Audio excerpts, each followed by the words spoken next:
A distracted millionaire on the phone buys ice cream for his 2-year-old son at the airport without reading the ingredients. Minutes later, the worst nightmare becomes reality. The boy starts choking, his face turns red, and he cries out for help while everyone watches, but no one moves.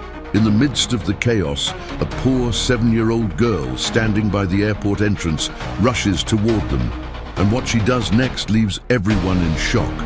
The shrill ring of the phone seemed to pierce the white noise of the airport terminal, an anchor holding Arthur to his world of business, even as little Leo tugged at the hem of his linen trousers.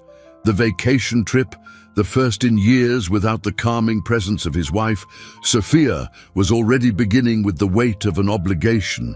"Yes, handle it. I don't want excuses," he said, his voice firm, his eyes locked on his phone screen.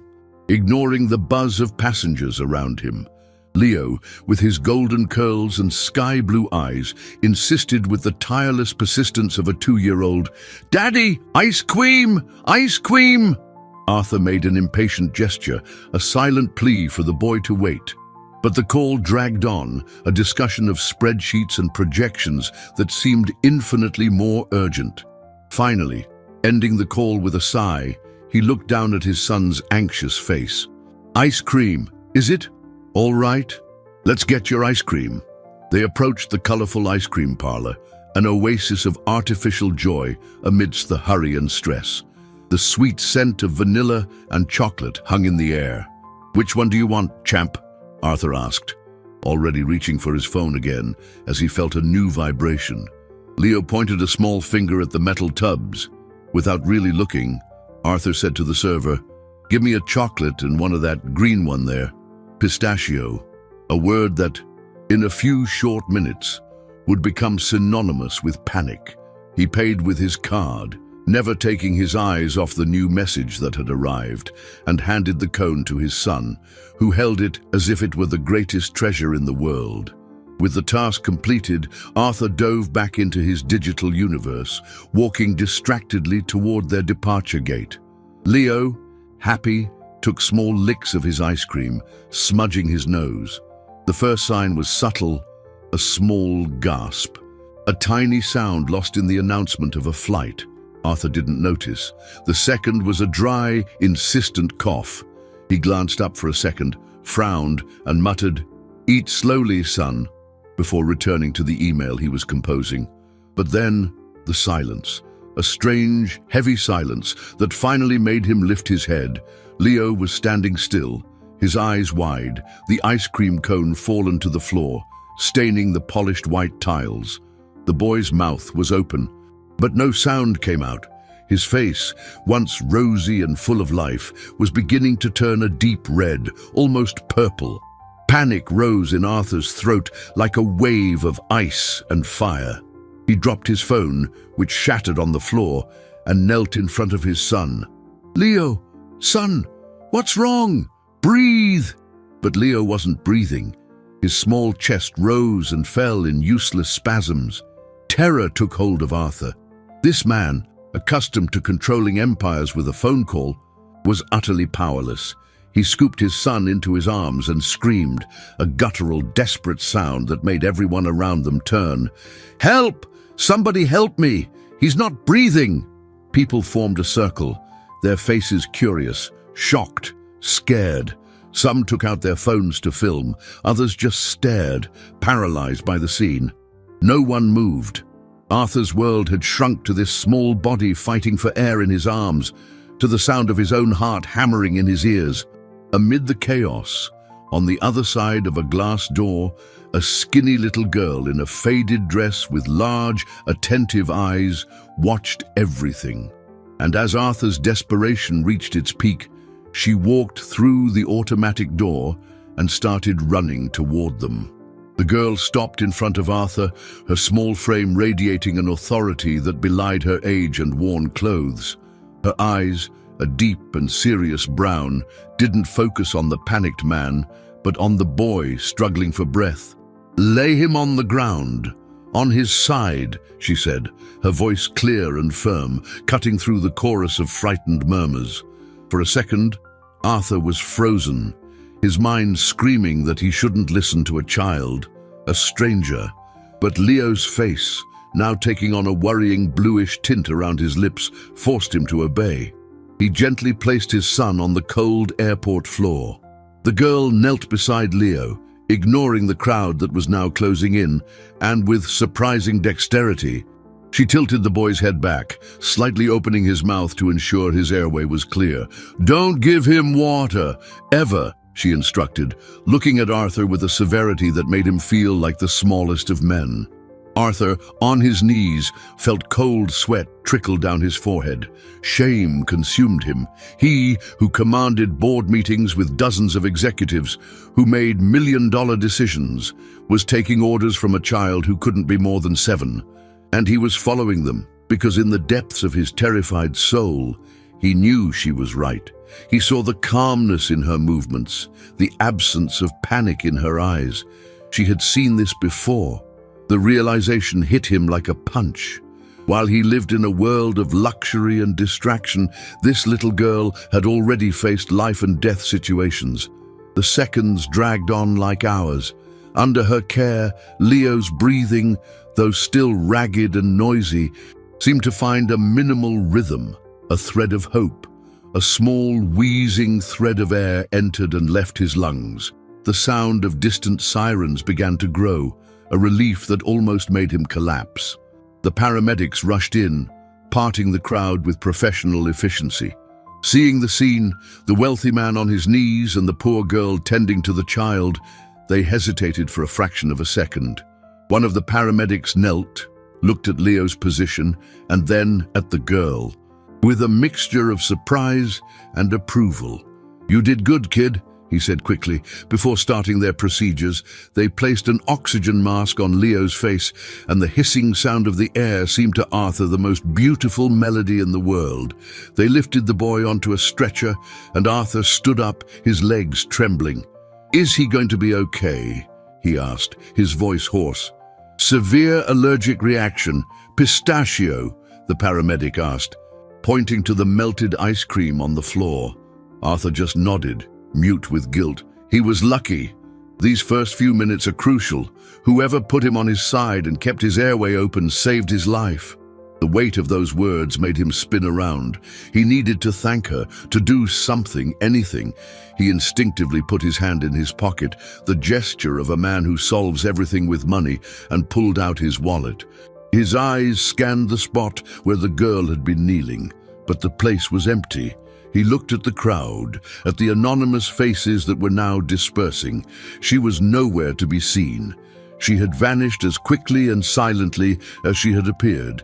Arthur ran to the glass door, looking out at the busy sidewalk, but it was like searching for a needle in a haystack. The girl who had saved his son was gone, leaving behind only the image of her serious eyes and the overwhelming sense of a debt he didn't know how to repay. The sterile white walls of the hospital room seemed to shrink around Arthur. The only sound breaking the silence was the soft, rhythmic beep of the heart monitor, a metronome measuring the life he had almost let slip away. Leo slept, his face serene under the small oxygen mask, a peace that contrasted violently with the storm of guilt raging in his father's chest. Arthur couldn't look away from his son. Each of Leo's peaceful breaths was a silent accusation of his negligence. He remembered the shattered phone on the airport floor, a perfect symbol of his broken priorities. How could he have been so blind, so absorbed in a world of numbers and deals that he ignored the most precious thing he had? The image of that girl, small and determined, kneeling beside Leo, superimposed itself over everything. She, a complete stranger, a child, had shown more care and attention in 30 seconds than he had all morning. He knew he had to call Sophia. Putting off the conversation would only make it worse. With trembling hands, he took out his second phone, his personal one, and dialed her number. Sophia's voice sounded cheerful on the other end, the sound of the ocean and her friend's laughter in the background. "Arthur, what a surprise! Did something happen? Did you guys take off yet?" The joy in her voice was like a knife in his heart. He took a deep breath. trying to keep his own voice steady. "Sophia, we didn't get on the plane. We're at the hospital." The silence that followed was heavier than any scream. He heard her breath catch, the background noise fade away. What? What happened to Leo? He told her everything, not sparing the details of his own distraction. His failure. He told her about the ice cream, the panic, and about the girl. His voice broke at the end. He expected recriminations, anger, but what came was a choked sob. "Is he okay now? Really?" "Yes, the doctor said he's going to be fine. He's sleeping." "Thank God," she whispered, and he could feel the relief and pain mixed in that simple phrase. "I'm catching the first flight back." After hanging up, Arthur felt a new kind of determination solidify within him. The guilt was still there, a tight knot in his stomach. But now there was something more, a visceral need to find that girl. It wasn't just about thanking her anymore. It was about fixing something within himself.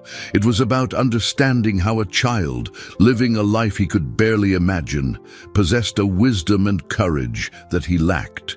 Finding her became a mission, the only thing that could, perhaps, begin to atone for his colossal failure as a father. But how? He didn't know her name, where she came from, nothing. She was a ghost. His businessman's instincts, dormant from the panic, finally kicked in. There was a way. One way. The airport security cameras. He couldn't just ask for the footage. He needed someone with access. Someone who could act quickly and without red tape. He called his head of personal security, an ex-cop named Donovan, a man who knew how to navigate the city's labyrinths. "Donovan, I need a favor. Urgent. I'm at the hospital with Leo. He's okay, but I need you to get the security footage from the main terminal. From today, around 10 a.m. Donovan, used to unusual requests, didn't question it. "I can get it, but it'll take some time. I'll need a good reason to justify the request. The reason is that a little girl saved my son's life, and I need to find her." The pause on the other end of the line was brief. "Understood. I'll see what I can do." Hours later, with Leo still asleep, Arthur's phone rang. It was Donovan. "Boss, I got it. It's incredible what the kid did. I saw her on the footage. She went out the main entrance, ran down the sidewalk, and got on a bus. The number 217. The camera caught it clearly." Arthur's heart raced. "Great. What's the route?" Donovan's answer came with a hesitation Arthur rarely heard. "That's the problem. The end of the line for that bus is Hopewood." The name Hopewood rang in Arthur's ears with a bitter irony. To him, the place was an unknown labyrinth, a blur on the city map he only knew from negative news headlines. The image his mind painted was of narrow streets, dangerous alleys, and a reality light years away from his penthouse overlooking the park. The hesitation in Donovan's voice confirmed his worst fears. Going there alone would be reckless, almost insane. But the image of Leo sleeping in the hospital bed and the memory of that girl's courage overrode any fear. He couldn't just send someone, delegate this task. This was a personal debt, a path he had to walk on his own. The next morning, after Sophia arrived at the hospital, taking over the vigil beside Leo with a look that mixed relief and a deep sadness he knew was directed at him, Arthur made his decision. "I'm going to find her," he told Sophia, who just nodded, her eyes too tired to argue. Arthur swapped his expensive suit for jeans and a simple shirt, an attempt to blend in, though he knew it was futile. He looked like a tourist in his own city. He drove his luxury car only to the edge of the neighborhood, where the paved streets gave way to a tangle of cracked asphalt and dirt paths. He left the car in a makeshift parking lot, feeling the curious stares of the locals weighing on him. Every step into the community was like crossing an invisible border. The air was different, thick with the smells of home cooking, damp earth, and a cacophony of voices, music, and children playing. The houses, colorful and stacked on top of each other, seemed to defy gravity. He had no plan, Only the photo Donovan had managed to pull from the security footage, the girl's serious face, her large, focused eyes. He started walking, showing the photo on his phone to people he passed. The first reaction was always the same: suspicion. A well-dressed man, clearly an outsider, looking for a child, faces closed off, answers were monosyllabic. Don't know her. Never seen her. He stopped at a small grocery store. The owner, an old man with a grey mustache, looked at the photo and then at Arthur, his eyes narrowed. "What's a man like you want with a kid from around here?" The question was direct, loaded with fierce protectiveness. Arthur knew he had to be honest. "She helped my son. He got really sick at the airport, and she saved him. I just want to thank her." He spoke with a sincerity he wasn't used to using in his negotiations, a vulnerability that disarmed the old shopkeeper. The man sighed, his gaze softening slightly. "I know who she is. That's little Lena, lives with her younger sister, Maya. Their mother took off a while back."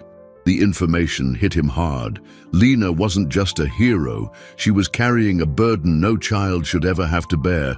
The shopkeeper gave a vague direction, pointing up a steep alley. "Their place is the blue one, near the big maple tree. But be careful. The neighborhood doesn't like strangers asking questions." Arthur thanked him and followed the path. The air grew thinner as he climbed. Finally, he saw it. A small house, made of wood painted a faded blue, with a tin roof. The door was ajar. He hesitated, his heart pounding. What would he say? How could he offer help without seeming arrogant or patronizing? He knocked lightly on the door. No sound. He knocked again, a little harder. He heard the sound of shuffling feet, and the door opened slowly. A smaller version of Lena appeared in the gap. The girl, pale and with dark circles under her eyes, coughed, a dry, weak sound. It was Maya, and behind her, emerging from the dim interior of the house, was Lena, her eyes widening in recognition and alarm. Before Arthur could say a word, she glared at him. "What are you doing here?" The hostility in Lena's voice was a wall of ice. Her thin arms crossed over her chest, a defiant gesture that made her look older and stronger than she was. She gently pushed her sister back, positioning herself as a shield between Maya and the stranger at the door.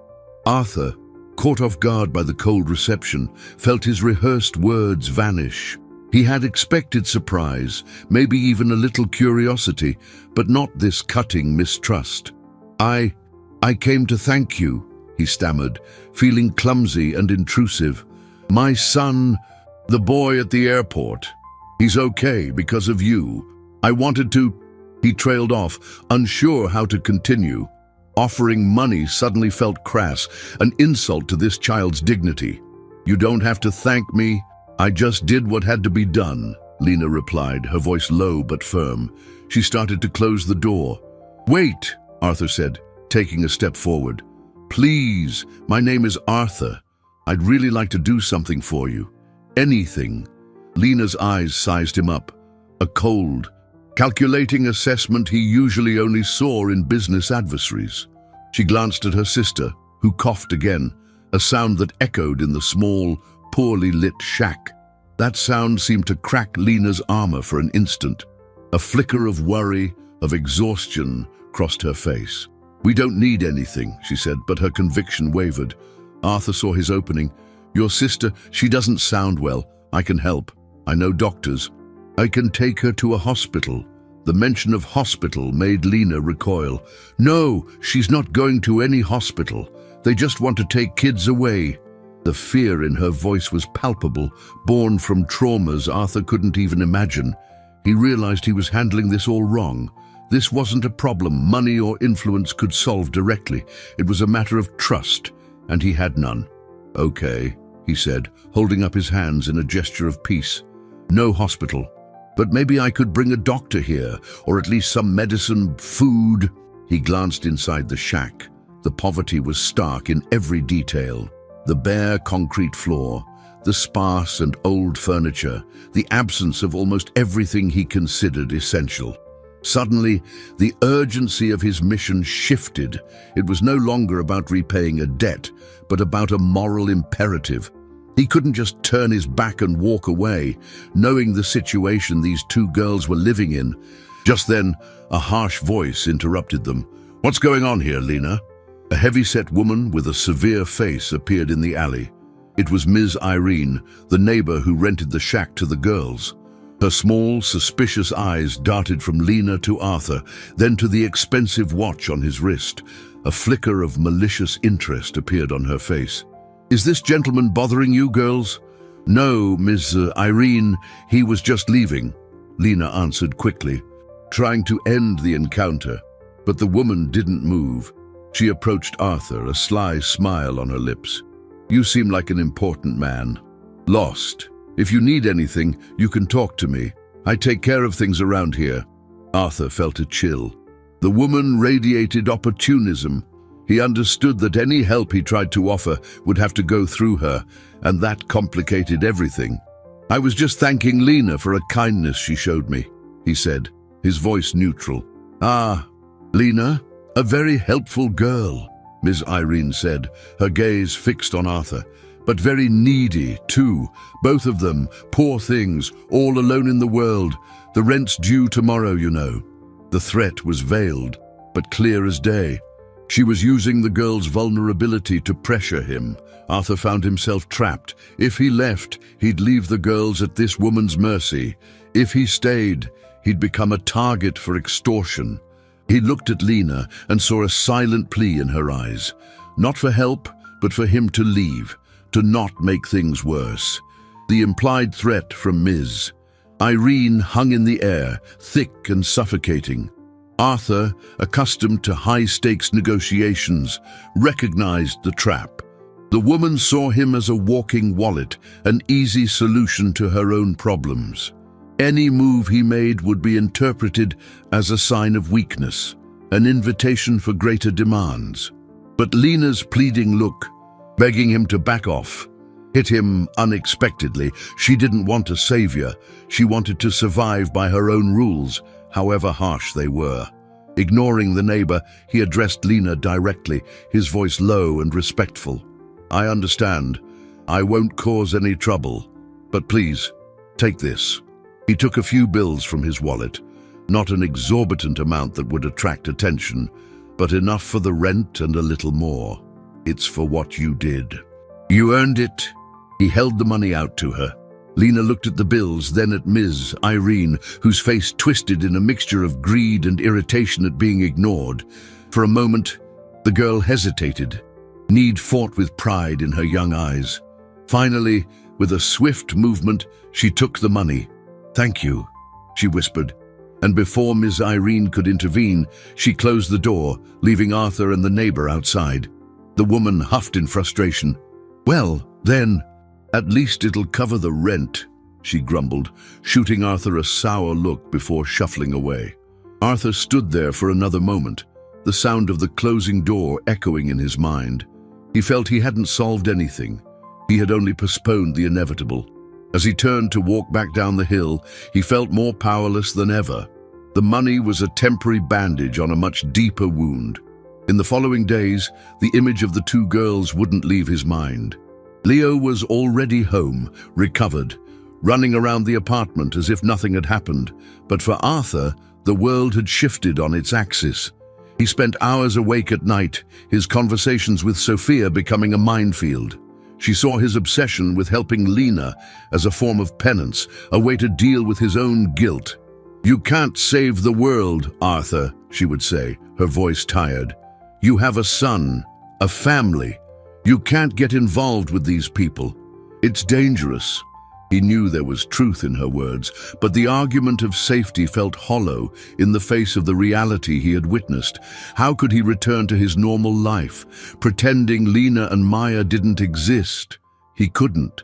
He sent Donovan back to Hopewood, this time with a more discreet approach. He asked him to observe, to find out more about the girls' routine, about who was looking after them, about their mother's situation. The news Donovan brought back was bleak. The mother, addicted to substances the community preferred not to name, had been gone for months. Lena had taken on all the responsibilities. She didn't go to school so she could care for Maya, whose health was worsening by the day. The cough was persistent and the girl was growing weaker. Lena did odd jobs, washing patios, carrying groceries, but the money was never enough. And Ms. Irene was a constant presence, always demanding, always threatening. The community, though supportive in small gestures, a plate of food here, some used clothes there, had its own problems and couldn't do much more. The girls were falling through the cracks of the system, invisible to everyone except those who benefited from their misery. The piece of information that shocked Arthur the most was the hostility from other shopkeepers. The grocery store owner, who had seemed sympathetic, now refused to give Lena items on credit, influenced by Mrs. Irene, who had spread the rumor that the girl was getting money from outsiders and didn't need help. They were isolating her. Arthur felt a wave of fury. The injustice of the situation was overwhelming. He decided to act, but more intelligently. Using his contacts, he found the girls and their mothers' full names. With this information, he ran a search of public records, and what he found left him breathless. There was an old case file with Child Protective Services, initiated by an anonymous tip about child abandonment. The case had stalled, lost in bureaucracy, and the tip, he discovered after a few more calls, hadn't been so anonymous. There was a name registered as a witness, someone claiming to be concerned for the children's well-being. The witness's name was Irene Mendez, the same Ms. Irene. She wasn't just exploiting the girls, she was building a case to have them removed, likely to get the shack for herself. And worse, a hearing was scheduled for the following week, a hearing that could separate Lena and Maya forever. The discovery of the hearing fell on Arthur like a death sentence. The image of Lena and Maya being separated, taken by social workers to different foster homes, was unbearable. It was the nightmare that explained Lena's panic at the word hospital. Miss Irene wasn't just an opportunist. She was a predator, manipulating the system for her own selfish ends. Arthur's initial anger gave way to an icy clarity. The vacation, the business deals, everything lost its importance. This was his fight now. He couldn't stand by while the lives of the two girls who had indirectly saved his own were destroyed. He needed a plan, and fast.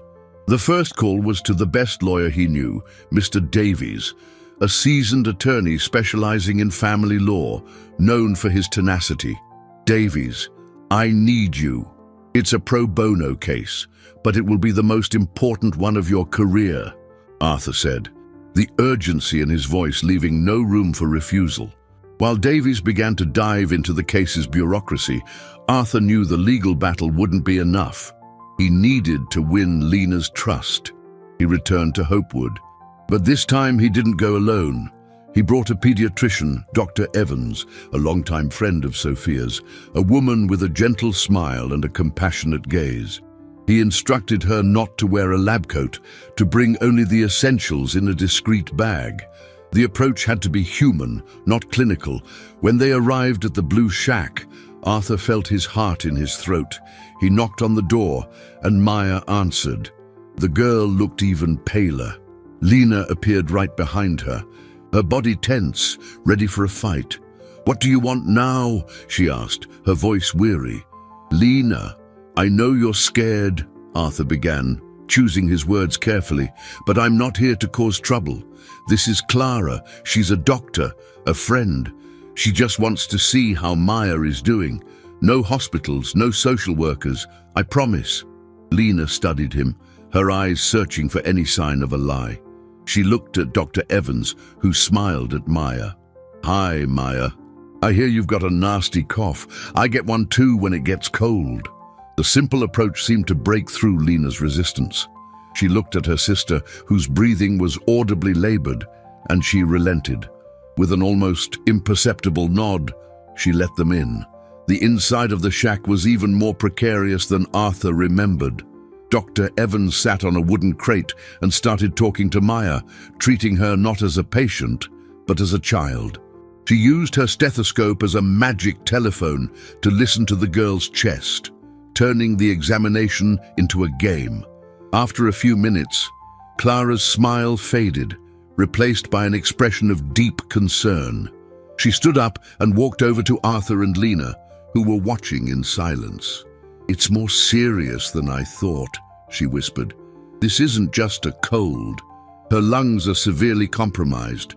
She needs tests, strong antibiotics. She needs a hospital." The forbidden word hung in the air. Lena immediately tensed up. "No, I said no." "Lena, please listen," Clara said, her voice gentle but firm. "If she doesn't get the right treatment, she could get much worse. I'm not talking about taking her away from you. We can find a way. Arthur can make sure you stay together." Arthur stepped in, his voice filled with sincerity. "Lena, I give you my word. No one will separate you. But Maya needs help. The help I couldn't give my own son that day, but that you gave him. Now let me help your sister." A quick, painful flashback hit him. Leo, his face blue, fighting for air. He looked at Maya, seeing the same silent desperation in her eyes. The decision was Lena's. The girl looked at her sister, who was coughing weakly in the corner, and then at Arthur. Silent tears began to roll down her face. It was the first time Arthur had seen her cry. They weren't tears of fear, but of exhaustion. Her armor had finally cracked. "Okay," she whispered, her voice broken, "but you promised." At that moment, Arthur's phone buzzed. It was a message from Davies. He opened it, and the floor seemed to drop out from under him. "Bad news. Ms. Irene filed for emergency temporary custody of the girls. The hearing has been moved up to tomorrow morning."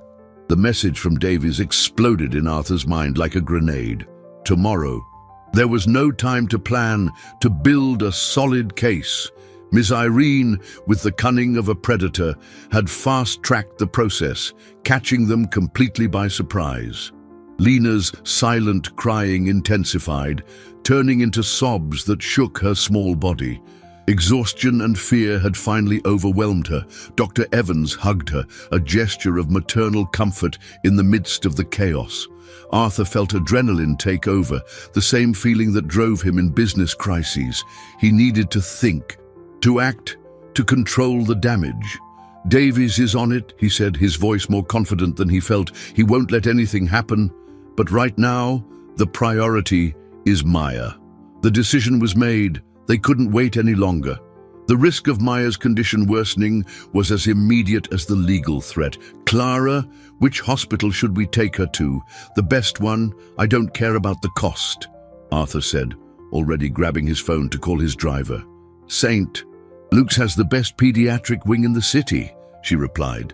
"I'll call ahead and let them know we're on our way." The plan took shape in seconds. Arthur knew he couldn't just drive the girls in his luxury car. That would attract the wrong kind of attention in the neighborhood. He needed discretion. He called Donovan. "I need you at the base of the hill in 10 minutes. A plain car, no markings, and bring clean clothes for 2 little girls. Something warm." While they waited, Dr. Evans prepared Maya, explaining calmly that they were going on a car ride to help her breathe better. Lena, her face stained with tears, helped her sister get dressed, her movements mechanical, her eyes empty of hope. She clung to Arthur's promise like a drowning person to a piece of driftwood. The walk down the hill was tense. Arthur carried Maya, feeling the girl's fragility, the heat of her fever through her thin clothes. Lena walked beside him, holding onto the hem of his shirt, a small gesture of trust that weighed on him with the force of an anchor. No one said a word. In Donovan's car, the silence was even heavier. Maya fell asleep in Lena's lap, her wheezing breath filling the space.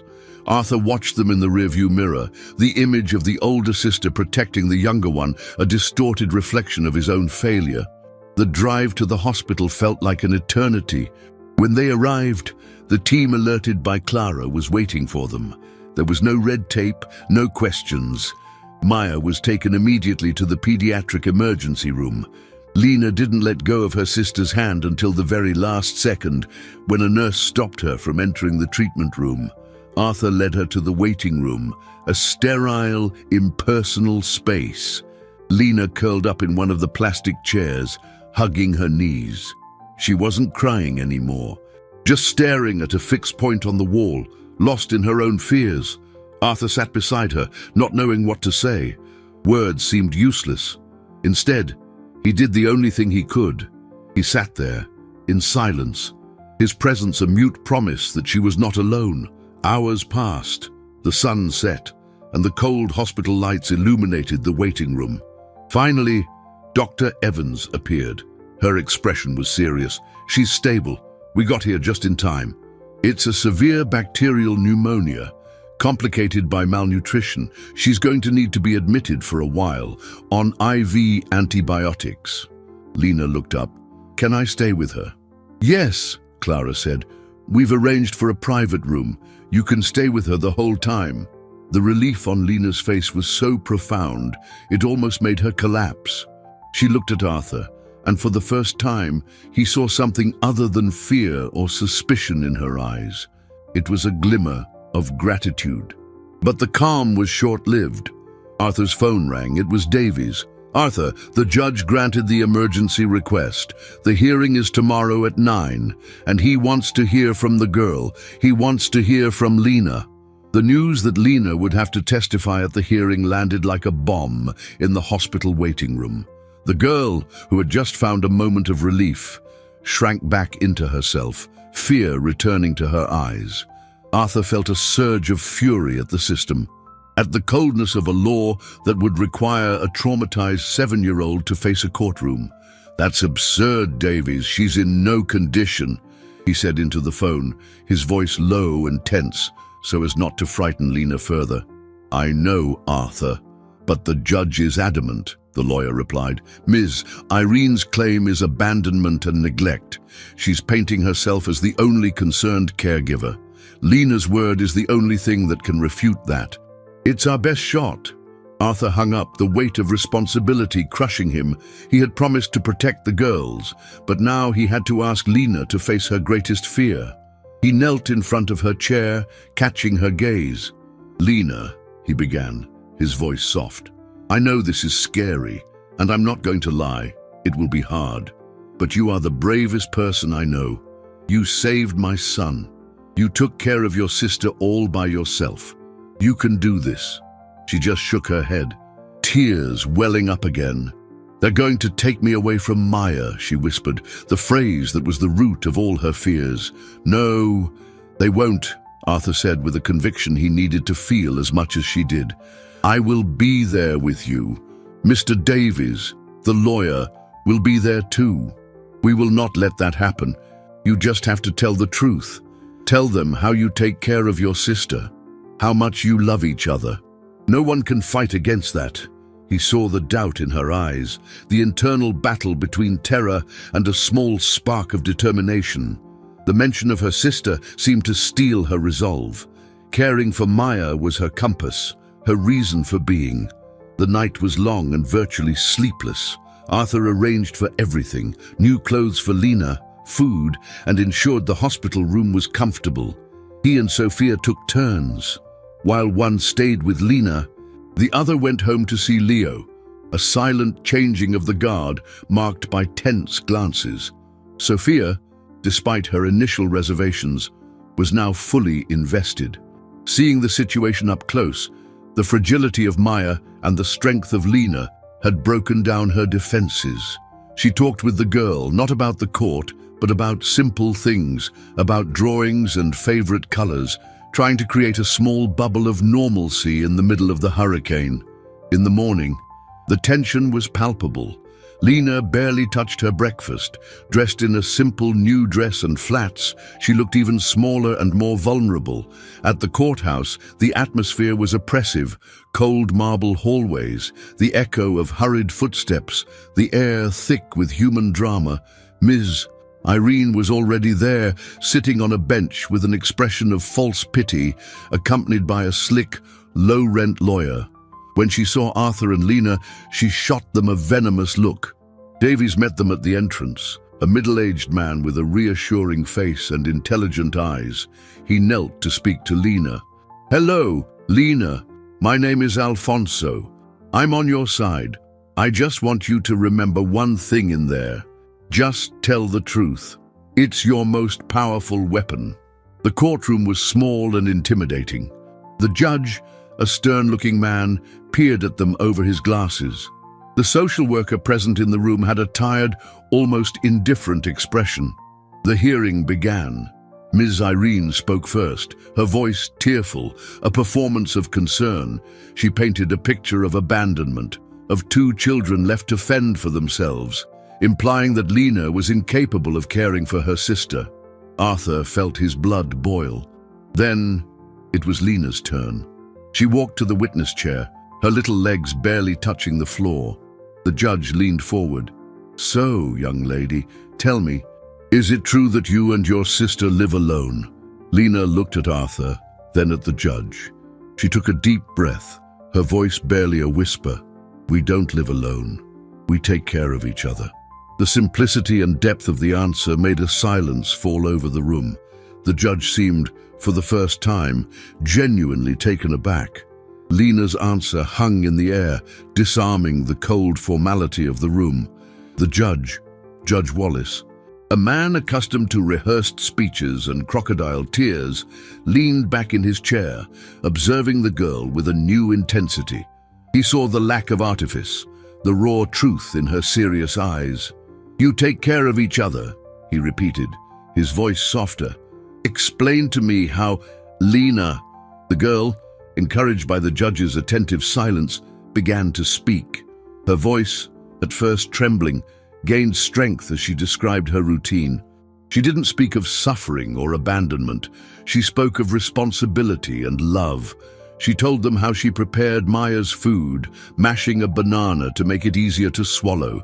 She described how she checked her sister's fever with her hand on her forehead, how she covered her at night and sang lullabies to calm her cough. She talked about the odd jobs she did, not as a burden, but as a way to buy cough syrup or softer bread for her sister. Every word was a brick, building a powerful image of dedication that completely dismantled Ms. Irene's narrative of neglect. The social worker, previously apathetic, was now taking frantic notes, her gaze fixed on Lena. Arthur and Davies exchanged discreet glances.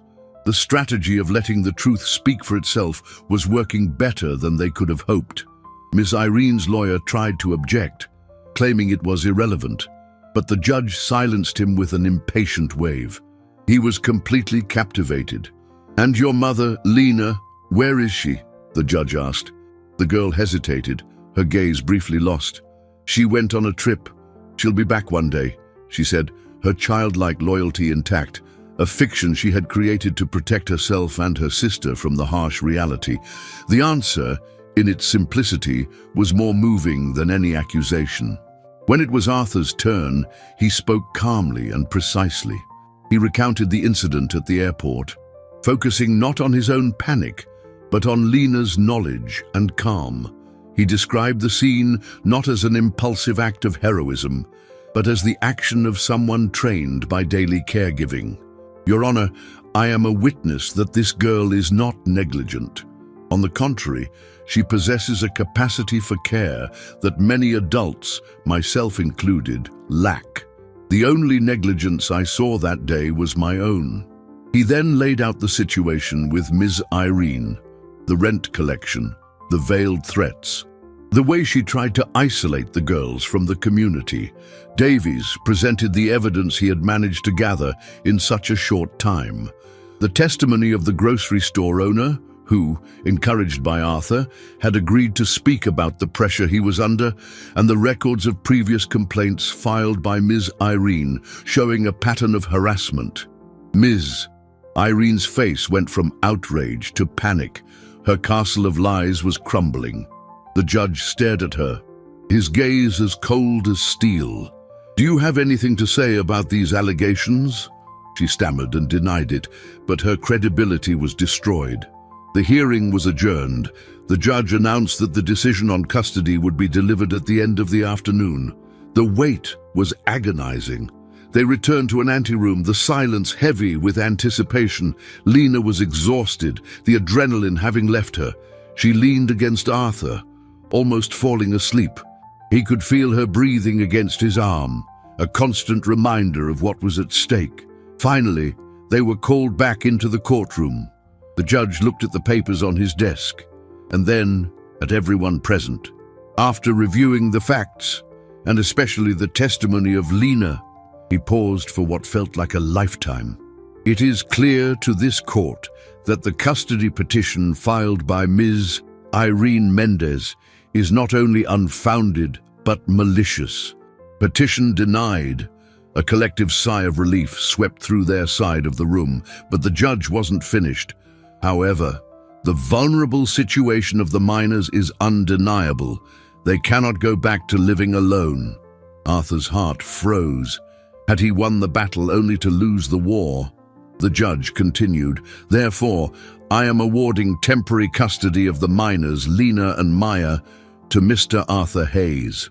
The judge's decision echoed in the room like the striking of a gong, leaving Arthur stunned. Temporary custody.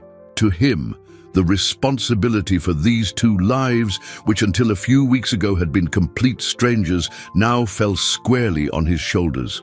He looked at Lena, who was staring back at him with wide eyes, a mixture of relief and uncertainty. Then he looked at Davies, who gave him an encouraging nod, as if to say, "This is it. It's on you now, Ms." Irene let out a sound of indignation, but a glare from the judge silenced her. The battle was won, but a much more complex journey was just beginning. How would he explain this to Sophia? How would he integrate two girls, scarred by trauma and poverty, into his meticulously organized life? His penthouse, once a sanctuary of peace and order, was about to become uncharted territory. The first call was to his wife. He stepped away into a corner of the hallway, his voice low. "Sophia, we won. They're safe. But there's something else." He explained the judge's decision. On the other end of the line, the silence was long, filled with a weight he could physically feel. Arthur braced for resistance, for the logical questions about space, routines, the impact on Leo. But Sophia's response surprised him.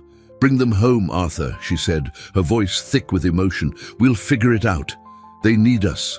In that moment, Arthur felt a wave of love and admiration for his wife, a woman whose compassion transcended any social convention. Their partnership, so often overshadowed by routine and business, revealed itself in its full strength. The return to the hospital was surreal. Lena didn't speak, merely processing the monumental turn her life had taken. The idea of a home that wasn't the little blue shack was abstract, almost frightening. At the hospital, they told Maya, who was still weak but now breathing more easily. "We're going to live with Uncle Arthur for a while," Lena explained softly, holding her sister's hand. Maya just smiled, a faint smile, happy to have her sister by her side, not understanding the magnitude of the change. The transition was a whirlwind. Arthur and Sophia turned the guest room into a sanctuary for the girls, with new beds, clothes and toys. Leo, with the innocent curiosity of a child, was fascinated by his new sisters. He offered his toy cars to Lena, who accepted them with a confused solemnity, unsure how to play. But the challenges soon appeared, small emotional earthquakes in their daily life. Lena would wake up in the middle of the night screaming from nightmares. She had trouble accepting the abundance of food, hiding pieces of bread under her pillow, a habit born of scarcity. Maya, though improving physically, was shy and frightened, clinging to Lena as her only anchor. There was a cultural and emotional chasm between their two worlds. Sophia, with infinite patience, tried to build bridges.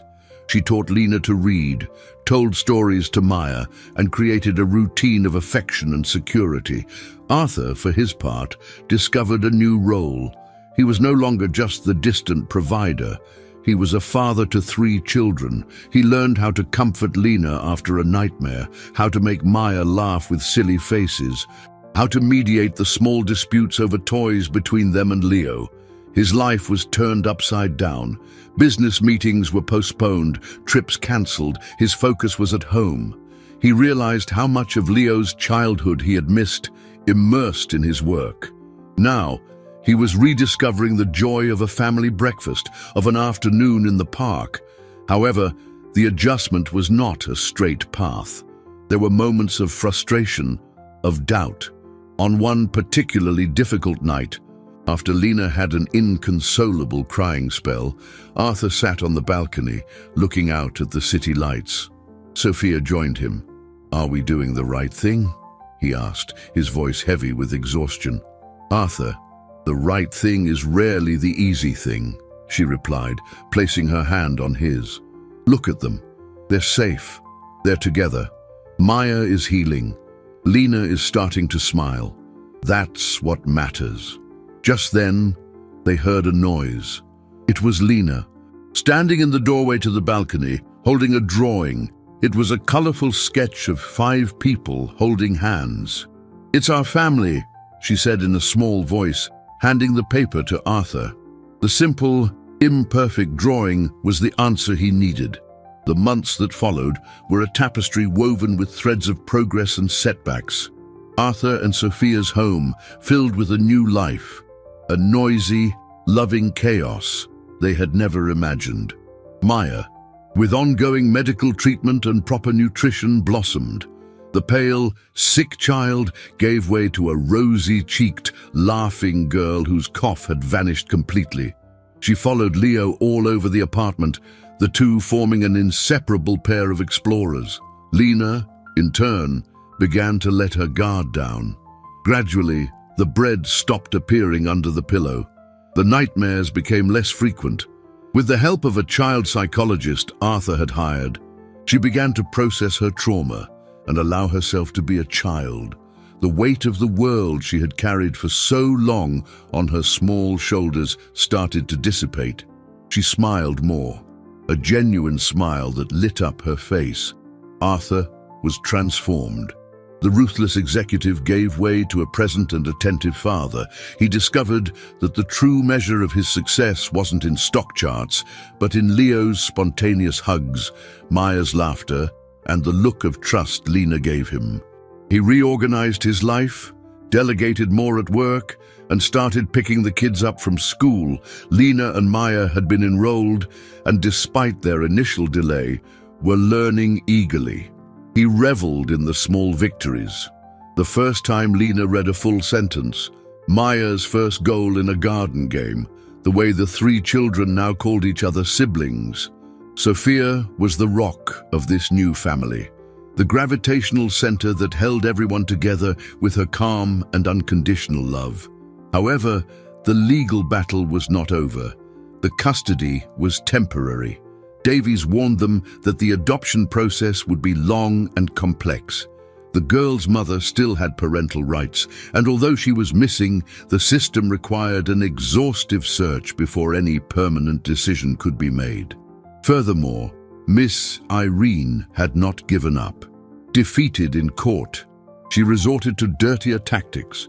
She spread vicious rumors through the neighborhood and to tabloid reporters, painting Arthur as an eccentric millionaire who was buying poor children to satisfy a whim.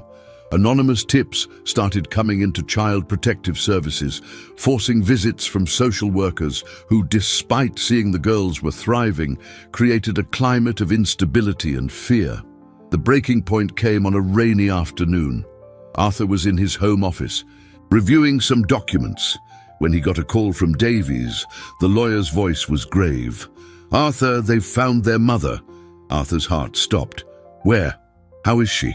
"In a shelter downtown, and she wants her daughters back." The news hit him like a punch to the gut. All the progress, all the security they had built seemed about to crumble. Legally, the mother had preference. The thought of ripping Lena and Maya from this safe environment and returning them to a situation of uncertainty and neglect was a nightmare. That night, The atmosphere in the house was heavy. Lena, with the sharp intuition of someone who had always lived on high alert, sensed something was wrong. "Did something happen?" she asked Arthur as he tucked her into bed. Arthur looked at this girl who had become his daughter in every way but on paper, and his heart broke. He couldn't lie to her. "Lena, they found your mother." He saw the whirlwind of emotions in her eyes, a flicker of hope, quickly replaced by fear and an old sorrow. "Is she going to take us away?" she asked, her voice a thread. Arthur hugged her tightly. "I won't let that happen. I promised you that no one would separate you, and I promised I would take care of you, and I will keep my promises, no matter what it takes." In that moment, he knew there was no turning back. He would fight with everything he had, risking his reputation, his fortune, his peace, to keep this family together. The final battle was about to begin. The final hearing was scheduled. This time, the atmosphere at the courthouse seemed even more charged.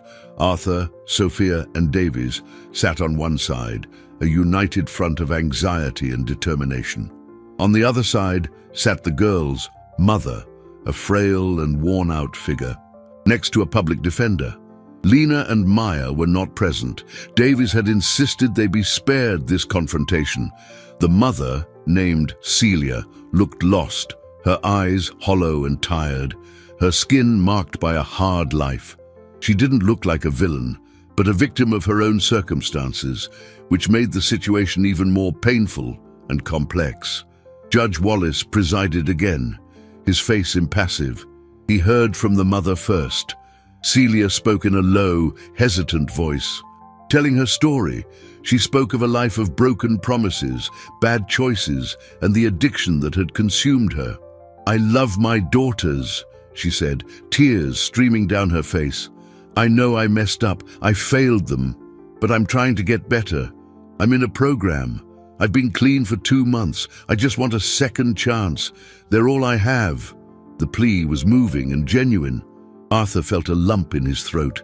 There was no malice in Celia, only deep pain, but love. He knew he was sometimes not enough. Davies then began his argument.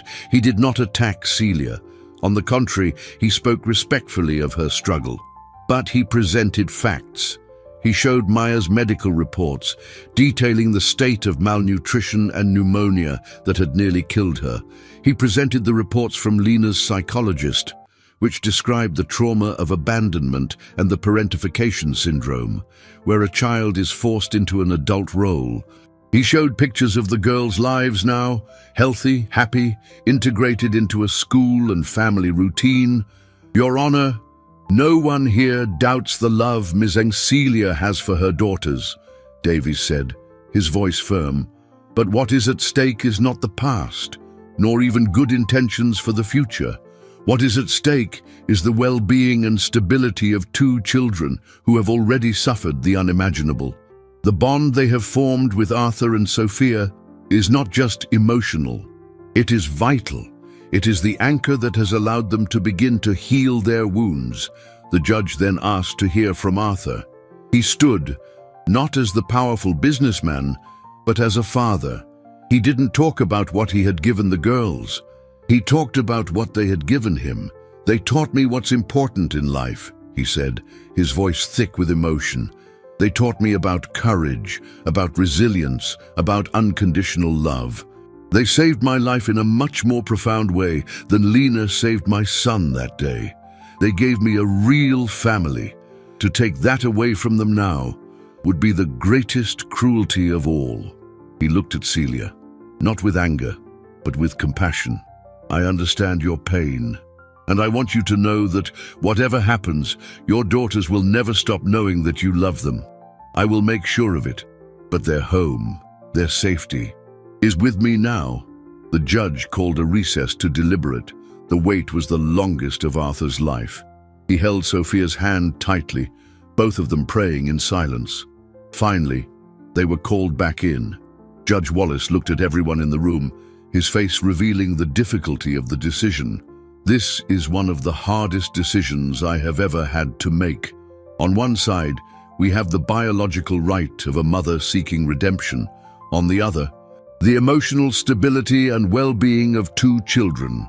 He paused for a long time, analyzing all the evidence and putting the best interests of the minors above all else. I hereby order the termination of parental rights.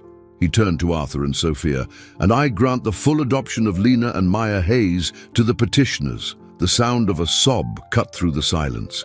It wasn't Celia's, it was Arthur's. He collapsed into his chair, the relief so overwhelming it left him weak. Sophia hugged him, crying with him. The war was over. As they left, Arthur saw Celia huddled on a bench. He walked over to her. "I'm so sorry," he said sincerely. She looked up, her eyes glistening. "Take good care of them," she whispered. "Promise me." "I promise," Arthur replied. "And when you're ready, and they are too, the door will always be open for you to visit." It was the beginning of a new kind of family. Complex and imperfect, but built on a solid foundation of love and sacrifice. 1 year later, the airport terminal looked different. To Arthur, the place that had been a symbol of panic and guilt now seemed like a stage for miracles. The white noise of flight announcements and the buzz of passengers no longer caused him stress. He stood there, holding hands with Sophia, watching his 3 children with a sense of gratitude so deep it was almost painful. Leo, now 3, ran excitedly, pushing a small toy airplane. Maya, completely healthy and full of life, tried to keep up, her laughter echoing through the terminal. And Lena, nearly 9, watched them with a peaceful smile, the old seriousness in her eyes replaced by a glow of contentment. She was no longer the exhausted guardian, but a protective and loving older sister. They were waiting for Celia to arrive. After months of therapy and hard work, she was stable and rebuilding her life. The visits, at first timid and supervised, had become a regular event, an important part of their new family dynamic. Lena spotted her first, waving enthusiastically.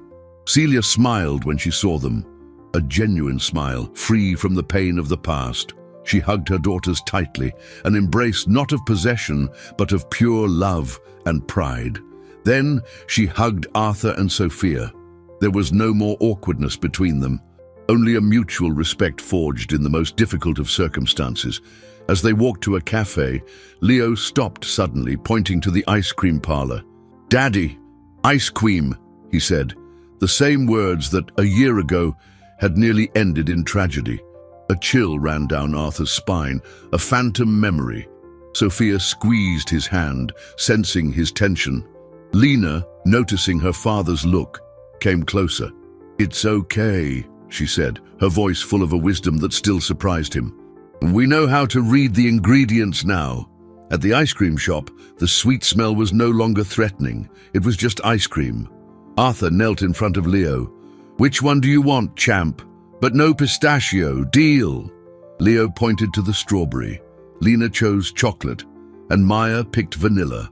They all sat together at a table, a large, loud, and happy family.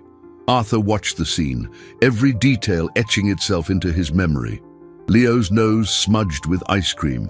Maya's laugh, the way Lena helped her little sister stay clean, the knowing glance he shared with Sophia. He remembered that terrible day, the man he used to be, distracted, absent, living on autopilot. That man no longer existed.